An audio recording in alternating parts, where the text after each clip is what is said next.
1992년도의 어느 날이었습니다. 나는 집에서 단순히 눈을 감았다 떴는데 평범해 보이는 사람이 갑자기 소파에 앉은 상태로 나타났습니다. 그리고 그들은 스스로를 승천한 영적 대사들이라고 하였습니다.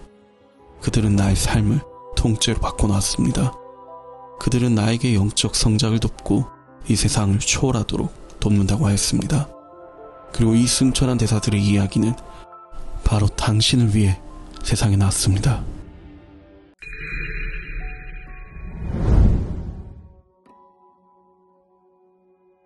(2000년 6월에) 나는 로스코로 가서 켄과 함께 두 번째 워크숍을 했다. 이번에는 기적수업재단이 로스코를 떠나 3000마일이나 떨어져 있는 남캘리포니아의 테메큘라로 옮겨간다는 말을 듣고 놀랐다. 처음에는 좀 실망스러웠지만 나는 켄과 그의 아내 글로리아가 자신들의 일을 훌륭히 해내고 있고 예수의 인도를 받고 있다는 것을 확신했다. 게다가 캘리포니아는 열린 영성의 메카가 아닌가. 언젠가는 나도 서부의 재단을 방문하리라고 생각했다. 하지만 나는 로스코에서 참석한 워크숍과 켄을 만날 수 있었던 기회에 대해 언제나 감사할 것이다. 그해 여름, 나는 워크숍에서 돌아와서도 궁핍과 풍요라는 주제에 대해 많은 생각을 해봤다. 아턴과 퍼사가 오면 이에 대해 이야기를 나눠보리라는 생각으로 말이다. 미국인들은 너무나 많은 것들을 필요로 한다는 사실이 나에게는 놀라웠다. 대공황 시절에는 머리 위에 지붕이 있고 먹을 것만 충분히 있다면 그것만으로도 감사한 일이었다. 물론 그때도 부자들은 있었지만 대부분의 시민들에게는 살아남는 것이 관건이었다. 춥고 배고프지 않으면 잘 살고 있는 것이었다. 제2차 세계대전이 끝나고 1950년대 말까지도 미국인들은 돈을 매우 아꼈다. 아주 젊은 세대를 제외한 모든 사람들이 아직도 대공황의 기억을 가지고 있었고 기업들에게는 유감스러운 일이었지만 저축은 하나의 유행이었다. 그러다가 1951년에 최초로 전국적인 텔레비전망이 개통되었다. 처음으로 온 국민이 텔레비전 광고를 시청했다. 텔레비전 광고는 그들이 가지고 있지 않은 모든 것을 보여주고 가지면 더 행복해질 모든 이유를 제시했다. 사람들은 자신이 암시와 탐욕 앞에서 얼마나 취약한지를 까맣게 모르고 있었다.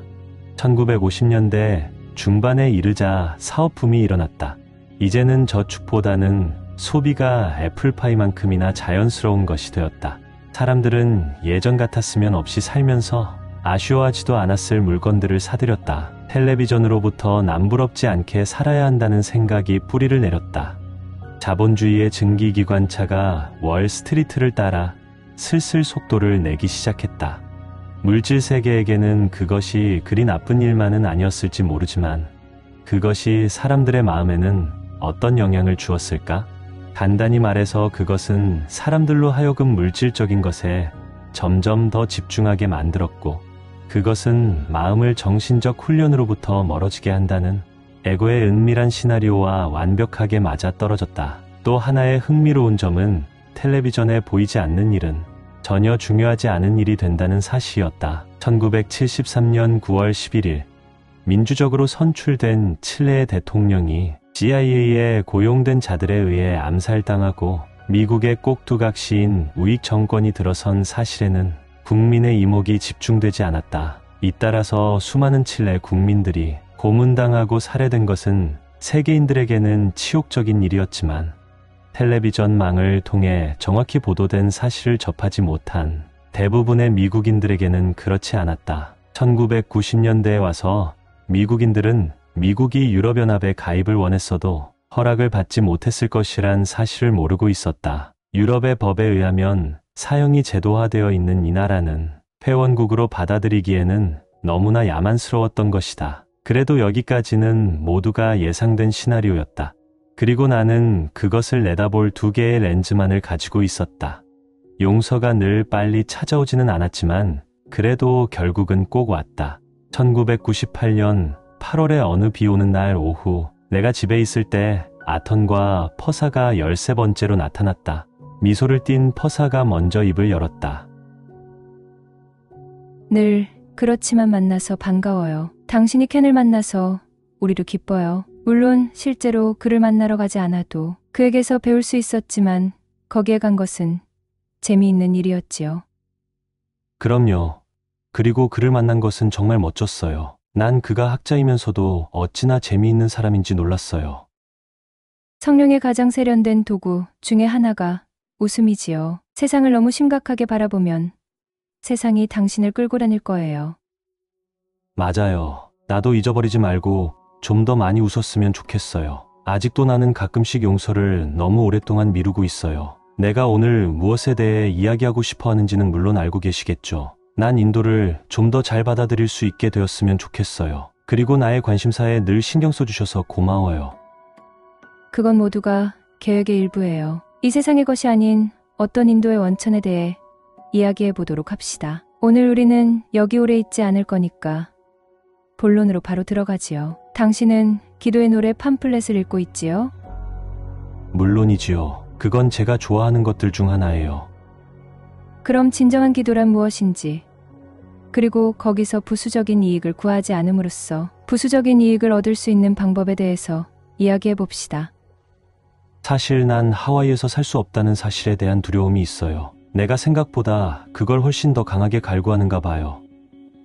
무엇보다도 거기서 살고 싶어 하는 것에 대해서 죄책감을 느끼지 말아야 해요. 누구든지 어딘가에서는 살아야 합니다. 그건 단지 기호일 뿐이에요. 그걸 왜 그렇게 큰 문제거리로 만드나요? 고래들은 영리해서 겨울엔 거기 가서 살지요.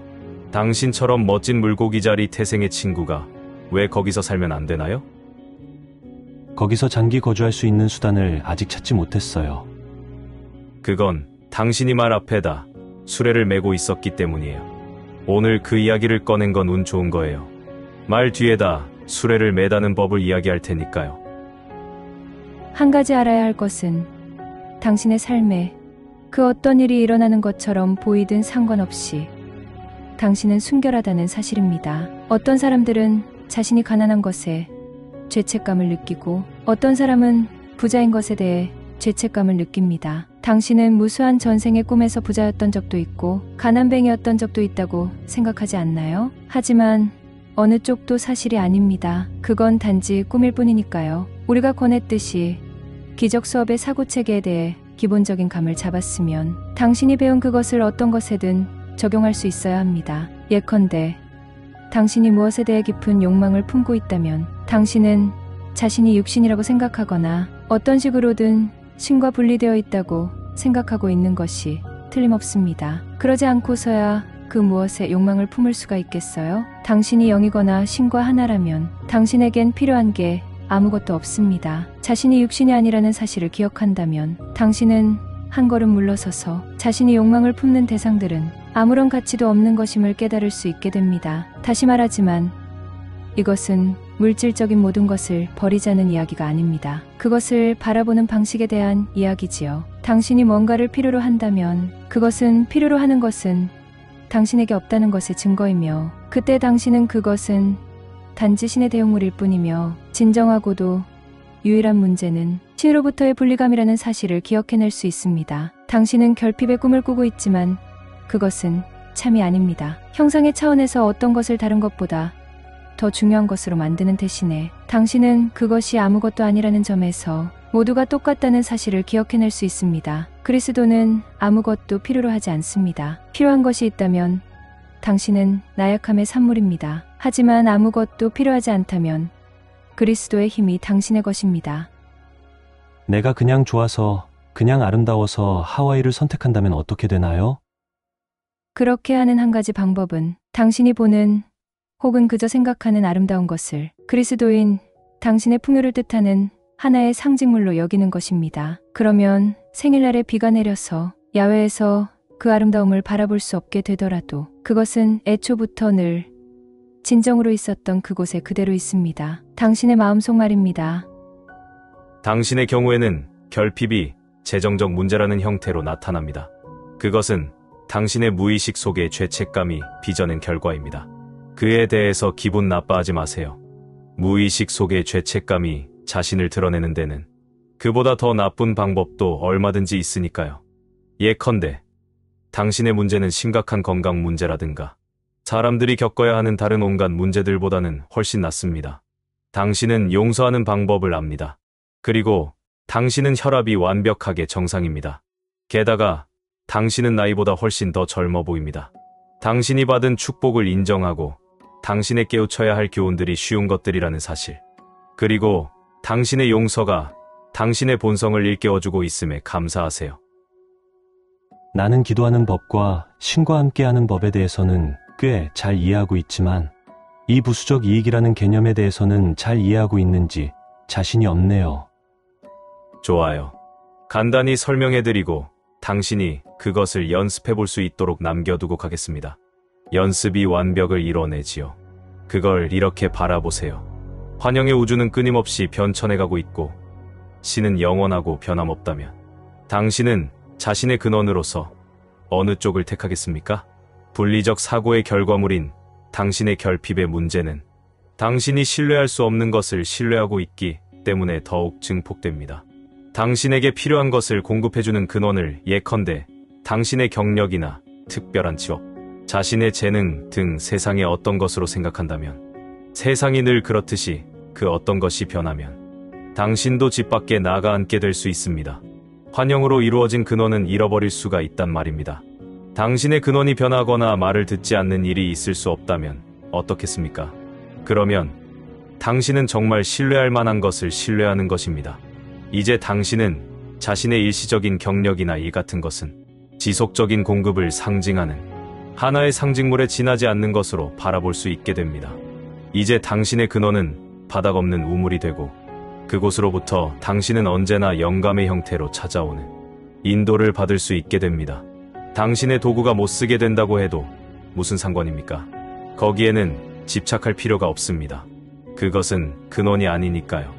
당신의 근원이 한결같다면 그까짓 도구쯤이야 고장나면 당장 바꿔버리면 됩니다. 때 맞춰서 자연스럽게 일어나는 영감을 통해서 말입니다. 근원은 잃어버릴 수가 없음을 알고 있으므로 당신은 마음 놓고 편안히 쉴 수 있습니다.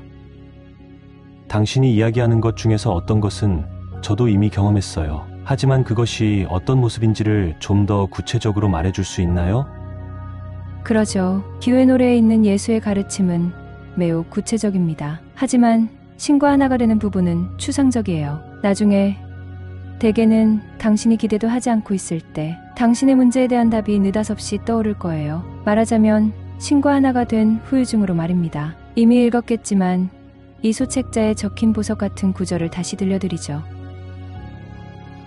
진정한 기도의 비밀은 그대가 필요하다고 생각하는 것들을 마음속에서 잊어버리는 것이다. 무엇을 구체적으로 빈다는 것은 죄를 직시하고 나서 그것을 용서하는 것과도 흡사하다. 마찬가지 방식으로 그대는 자신의 구체적인 요구를 자신이 보고 있는 그대로 보아 넘기고 그것을 신의 손 안으로 놓아보낸다. 그러면 그것은 신께 드리는 그대의 선물이 된다. 그것은 그대가 그 외에 다른 신을 섬기지 않음을, 신의 사랑 외에 다른 사랑을 원하지 않음을 신께 구하는 것이기에. 한 예로 당신은 명상을 할 때 자신이 예수의 손 혹은 성령의 손을 잡고 신께로 가는 모습을 심상화할 수 있습니다. 그러고는 당신의 문제와 목표와 의상을 신 앞에 놓인 제단에다 선물로서 올려놓는 자신의 모습을 상상할 수 있습니다. 당신이 신을 얼마나 사랑하며 당신이 영원토록 안전하고 필요한 것을 완벽히 얻도록 온전히 돌봐주심에 대해 얼마나 감사하는지를 말할 수도 있어요. 그러고는 침묵합니다. 신이 당신을 자신과 똑같이 창조했으며 영원히 그와 함께 있도록 창조했다는 태도를 지닙니다. 당신은 모든 것을 놓아보내고 신의 사랑과 하나가 되어 신과의 환희로운 교감 속에서 자신을 잊어버릴 수 있습니다. 그런데 며칠 후에 당신이 샌드위치를 먹고 있거나 컴퓨터 앞에서 일을 하고 있을 때 문득 영감이 떠오릅니다. 영감을 받는다. 곧 inspired란 말은 영 안에 inspired 있다는 뜻입니다. 당신은 영과 하나가 됨으로써 답을 얻은 것입니다. 사람들은 늘 기도에 대한 응답을 얻기 위해 신을 찾습니다. 그들이 기도하는 법을 안다면 응답이 주어지는 이치도 깨달을 텐데요. 신의 응답은 물리적인 대답으로 오지 않습니다. 그것은 당신의 마음속의 인도의 형태로 영감적인 아이디어로 떠오릅니다. 소책자는 그것을 신의 사랑의 메아리라고 표현하지요. 응답의 형태는 그것이 신에게서 주어진 것이라면 그대가 생각하는 것 그대로 그대의 요구에 맞아 떨어질 것이다. 이것은 신에 응답하는 목소리의 한 메아리일 뿐이다. 그 본래의 소리는 언제나 감사와 사랑의 노래다. 이것이 핵심입니다. 사랑과 감사 속에서 신과 하나 되는 것. 당신은 다른 것을 모두 잊어버리고 신의 사랑 속에 빠집니다. 바로 이것이 영으로 충만하다는 말이 뜻하는 것입니다. 이것이 기도의 노래입니다. 메아리는 단지 부수적인 소득일 뿐입니다. 그건 기도의 목적이 아니지요. 그것은 당신이 신과 하나가 되고 그를 사랑할 때 저절로 일어나는 일일 뿐입니다. 그러니 메아리는 그대가 구하여 빌 수 없는 것이다. 진정한 선물은 노래다. 그것과 함께 메아리가 배음이 들려오지만 그것은 부수물일 뿐이다. 나의 요구에 맞아 떨어지는 일이 세상에서 일어나는 것도 가능하지 않을까요? 신의 응답은 내면의 것이지 외부의 것이 아닙니다. 세상에 뭔가가 나타난다면 그것은 하나의 상징입니다. 신이 세상에서 작용한다고 생각하지 마세요. 그는 그러지 않습니다. 당신이 인도를 따른 결과가 안전이나 풍요의 상징으로서 세상에 나타날 수는 있지만요. 이제 당신은 나약함이 아니라 힘이 있는 자리에 서 있을 수 있습니다. 당신은 자신이 더 인내심 있고 더 이완되어 있어서 일을 더 잘 해낼 수 있게 된 것을 발견하게 될 수도 있습니다. 신께로 갈 때 당신이 스스로 감지하는 욕망들을 마음에서 비워내면 신의 사랑을 체험할 수 있습니다. 당신이 머물고 있다고 생각하는 세상으로 돌아와서도 당신은 자신이 진정으로 머물고 있는 곳을, 곧 자신이 신과 함께 있음을 더 자주 기억해낼 수 있게 됩니다. 가끔씩 당신은 자신의 문제를 해결하기 위해서 세상에서 무엇을 해야 할지를 아주 자연스럽고 분명하게 깨닫게 될 겁니다. 중요한 결정을 내려야 할 상황에 직면할 때도 정확히 어떤 결정을 내려야 할지를 알게 되지요. 이 방법이 진짜임을 알려주는 가장 놀라운 증거는 그것이 실제로 효과를 발휘한다는 사실입니다. 아버지의 선물을 받을 때 자신이 영원히 그와 함께 있음을 기억하세요. 신은 오로지 영혼에만 응답하신다. 그럼에도 그 안에는 모든 사소한 응답들이 다 담겨 있다. 이제 우린 가겠습니다. 하지만 단지 형상으로서만이에요. 우리가 사라지면 당신은 신과 하나가 되세요. 그럼 우리도 거기에 있을 거예요. 신께로 갈 때 아무것도 얻으려고 하지 마세요. 그저 그를 사랑하세요. 그렇게 함으로써 당신은 지금 그리고 영원토록 그의 사랑을 받고 있음을 깨닫습니다. 진정한 기도 속에서 그대는 오직 노래만을 듣는다. 다른 모든 것은 그저 덤으로 따라오는 것일 뿐. 그대는 먼저 천국을 구했으니 다른 모든 것은 실로 그대에게 주어진 선물이다.